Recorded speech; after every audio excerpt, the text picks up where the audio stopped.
Tandaan nyo may papasok pero manonood lang siya. Ito yung sinasabi ko, madalas yung mga pumapasok hindi maglalaro. Kaya madalas din na pagkakamalan na palaging naglalaro mga bata dito. At ito ang mga nasumunod na nangyari. Nangyari na ba sa inyo ito ang sunduin ng hampas ng magulang?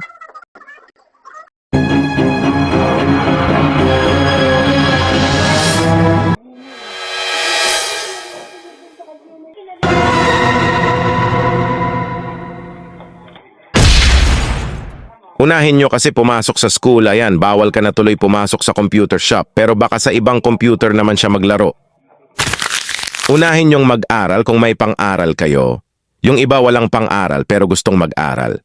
Tapos yung nag-aaral ayaw naman mag-aral. Ang gulo nyo no? Pwede naman mag-aral tapos maglaro sa Mr. Dekdek Internet Cafe, ang pinaka-affordable na computer shop.